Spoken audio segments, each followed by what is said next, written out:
Hey guys, are you down for some acid? In today's installment of Sound Design September, I have this patch for you.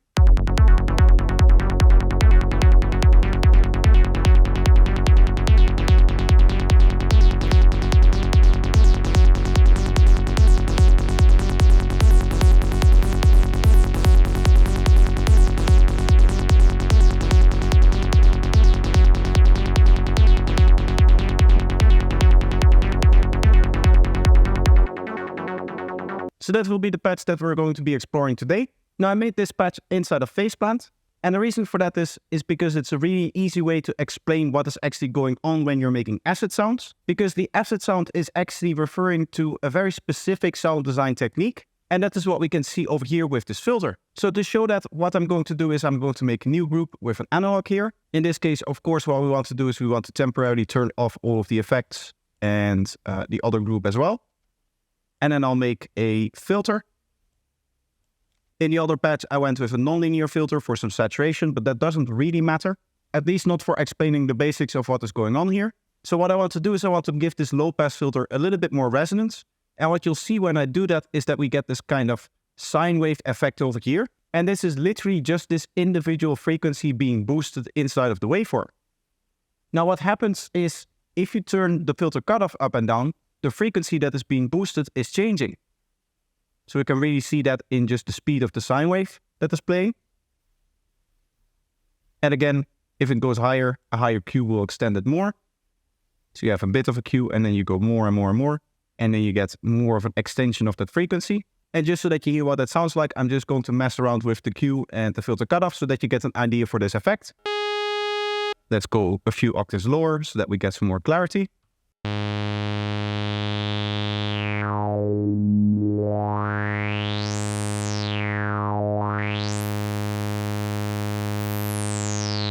So you can hear we get a really focused type of sound, and that is of course because of the high Q factor, but we're not really removing any of the lower frequencies in here, so this will always be a warm sound. Now moving back into the actual group that we're using over here, as I said, the only difference is that we're using a saturated filter. So this is the nonlinear filter, which is adding some drive over here, and there's various different modes, but I went with the saturated one, which I believe is the default.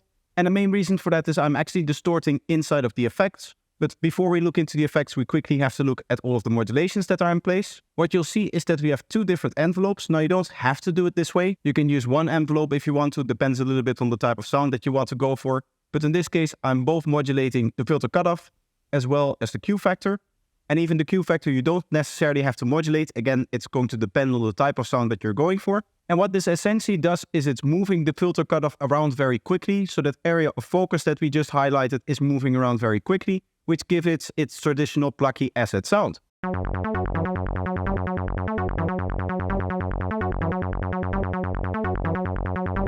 And then to make it a little bit more interesting, what we're also doing is using a macro to control this filter cutoff. So we're essentially changing the position of where that focus sound is going to be inside of the spectrum. And we also have this macro over here, which is controlling the decay times of both of the envelopes. So this will make it longer, meaning that we can write in some dynamics. In this case, the way that I've done that is just in steps like this. So this is a repeating pattern that repeats every bar. And then for macro 2, which is controlling the filter cutoff, we just have it going up and then down over the course of 16 bars. Now going into the effects, we have a distortion over here, which is mainly used to add a little bit of extra bite to the sound, but also to generate some stereo width through the spread. This means that the left and the right channel are going to be distorted in different ways. It's literally going to use a different graph, which you can see over here. I've talked before on this channel about how to actually read these kind of graphs, so if you want to learn more, I'm going to link up to a video right over here somewhere. Then we have the EQ, which is just there to remove the lower frequencies that we don't want to clash with our kick or bass line. And then finally, we have our dotted 8-note delay. In this case, inside of Faceplant, you have to set to 316 to get a dotted 8 note. And you can see we have the panning all the way to the right and turn on bounce. This means that we're going to get a ping pong delay. And that is really just the kind of standard delay that you would expect on most sidetrans elements.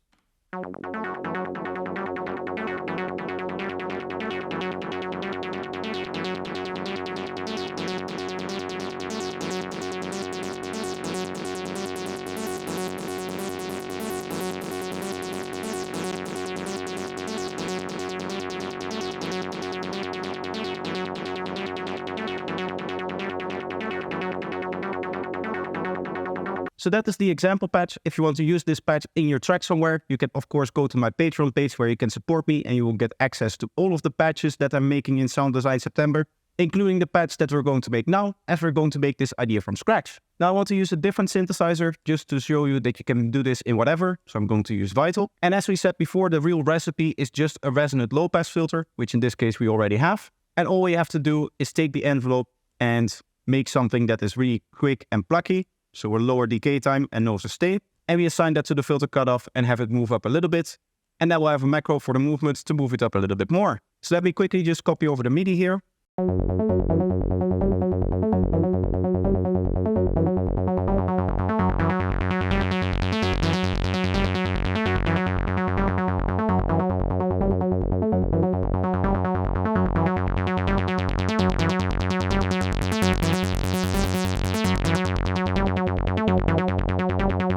Of course, it is still very basic, so let's add another layer to this with a few voices of unison.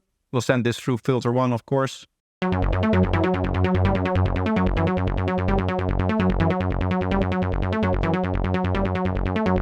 We'll add a compressor to really bring out all of the frequencies and make it sound a little bit more modern.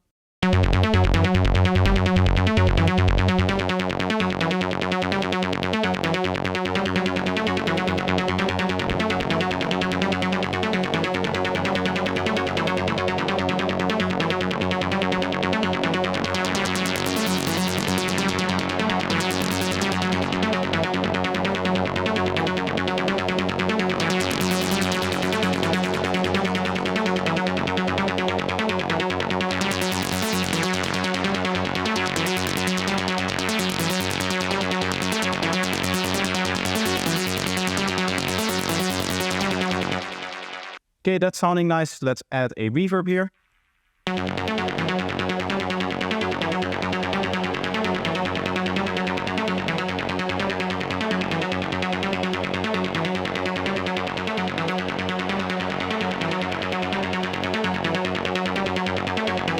Okay, I like the texture of that. We can add a little bit of distortion before the multiband compressor here.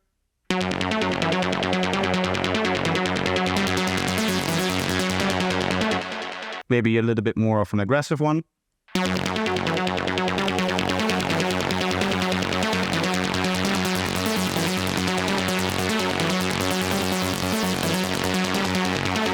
Of course, as I talked about before, this is going to really depend on the type of sound that you're going for. And now again, to get something very similar as what we had in the first patch, all we have to do is turn this up and turn this down so that we have the same modulation. But again, there you can write something of your own to make the sound really unique. And of course, there's certain tools that you can use to write in very unique modulations. And another part where you're going to need to experiment is the melody. When it comes to the melodies for acid lines, as you can see, this is just a 16-note based melody. But in this case, I am doing something a little bit special, a little bit different than what I would normally do. Usually what I do is I write a top melody, and then after that, I go into all of the empty spots and write the lower melody over here.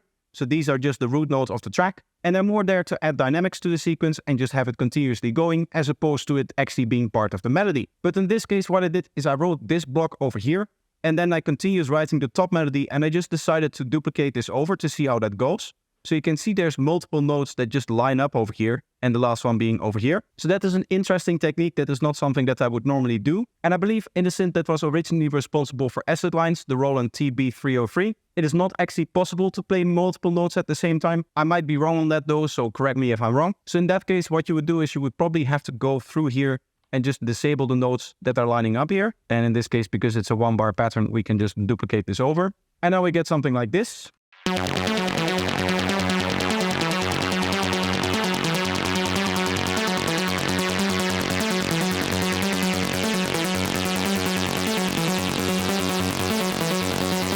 So it's always just playing one individual note. So that would be more the classical way of doing it. But in this case, I like to have a few of these extra notes in there just to keep it a little bit more dynamic.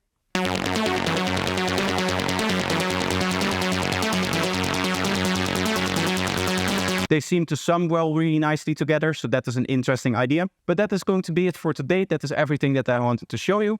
Again, I want to remind you that if you're interested in using these patches in your own productions, you can find them over on my Patreon page. Also, if you have any questions or suggestions, make sure that you leave them down in the comments.